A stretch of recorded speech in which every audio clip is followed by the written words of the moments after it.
Hello and welcome to a Squirrel Plays. It's me, the Squirrel, and guys, I don't think I can do it anymore. See, when you're a professional YouTuber like me, sometimes it gets really hard, It's just everybody thinks you got it so easy, but man, it's rough. It's really rough sometimes. Somebody downvoted one of my videos.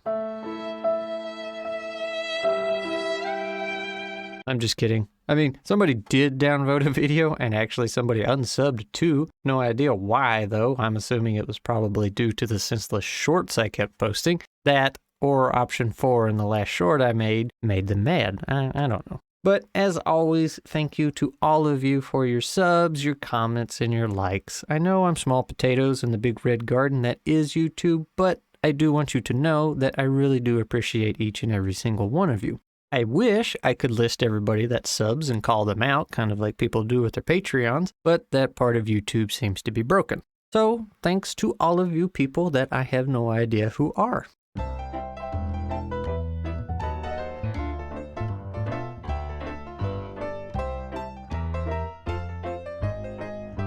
Now, what's on the agenda for today? Well, today we're going to be talking about another D&D mod, and this one is ATM, and no, it has nothing to do with money. This one stands for Armor Types Matter, and honestly, I really do like this one, but that's probably because I really don't like the way 5e handles armor, which I'd like to explain. However, if you'd like to jump straight to the rules, then here's the time code. So what's my beef with the way 5e handles armor? Well, more or less, it doesn't handle it. Armor doesn't exist in 5e for the most part. Yes, you have an armor rating, and yes, you can pick what type of armor you want, but that's as far as it goes. It doesn't matter if you're wearing leathers, a robe, a full suit of steel armor, some hide, or even if you're running around in your underwear like you're playing Dark Souls. The armor value barely changes too. In my current campaign, one player has 18 AC just by wearing leathers. In the last campaign, the same guy had 18 AC wearing chainmail. To me, that's just a little bit silly. I can definitely understand the draw of having a simple armor system, but considering 5e is packed to the brim with rules, I don't know why they skipped out on this part so much. The vanilla 5e armor system is extremely boring on the player's end. For enemies, it's fine, you just slap a number on them and be done with it.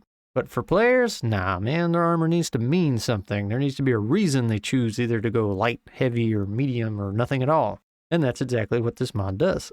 But how does it work? Well, let's find out. The first change is that instead of having a flat number that your opponent has to meet or exceed, you now have an AC range that their hits can fall into. If their hit falls into this range, then that will cause you to roll your dodge stat, and if you succeed, you get to trigger your armor effect. If you fail, then you take the hit. If they roll higher than your range, then they get to hit you like normal. And if you're thinking, well, wait just a minute, you strange but handsome squirrel, you hate 5e combat because it's so slow. Doesn't extra rolls make it even slower? Well, not if you use the last mod I posted a video about where you round the outgoing damage. That one speeds up the combat a good bit, which allows you to do some fun and extra things, which this mod does. But also, your armor effect has the potential to speed up combat too, and you will see how in just a little bit. So what are these new armor ranges and what are the effects? Well, first I should state that nothing changes in the way you acquire your armor or get your AC value. That part stays the same, but once you get your armor and your AC value, then you'll know what your armor range is as well as the effect.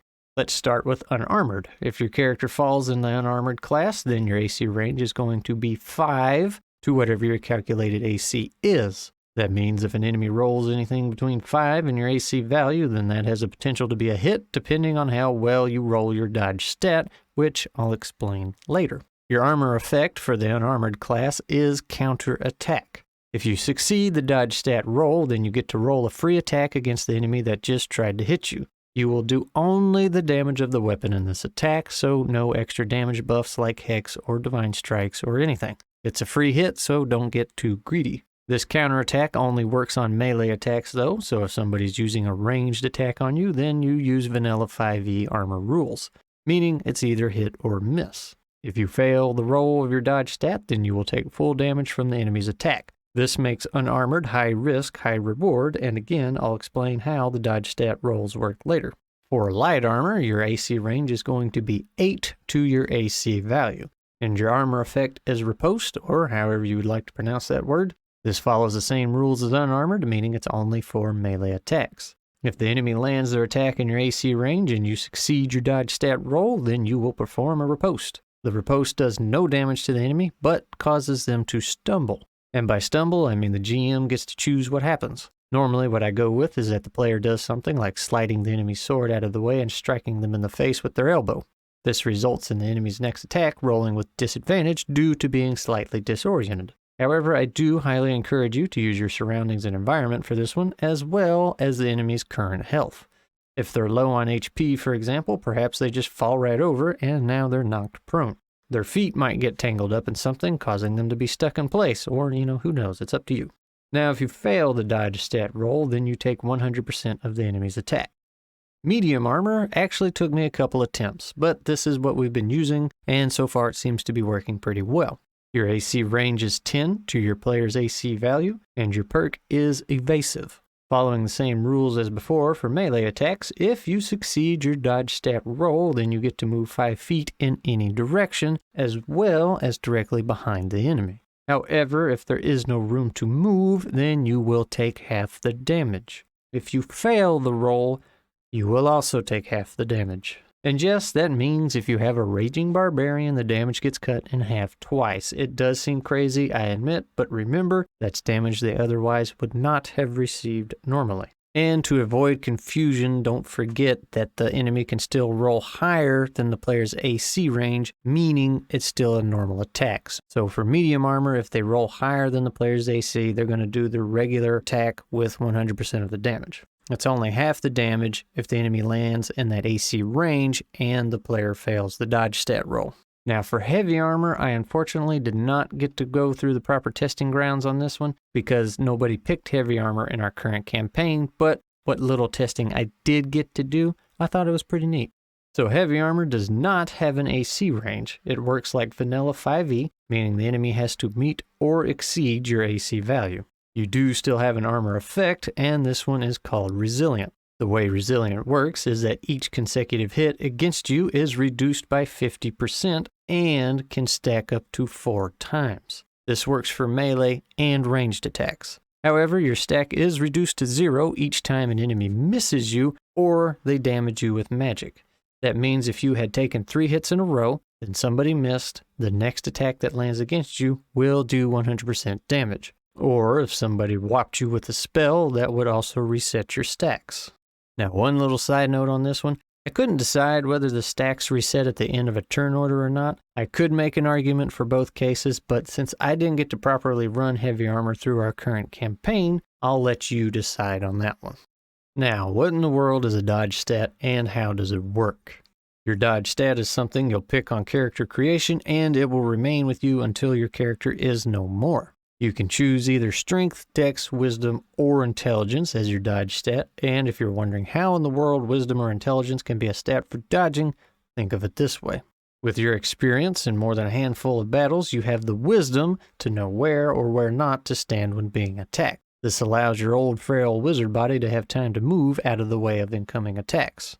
Or you've kept your nose in the books for years studying combat techniques, and while you may not have the experience or wisdom, you at least have the intelligence and know what to do in certain situations. Strength and dex I feel like are pretty self-explanatory. But anyway, when an enemy rolls their attack and it lands in your AC range, you will use whatever stat you picked as your dodge stat and do a basic saving throw. Your roll needs to either meet or exceed the enemy's attack roll. So if a dirty little goblin rolls an 11 on his attack and that falls into your AC range, then you need to do a saving throw with your chosen dodge stat.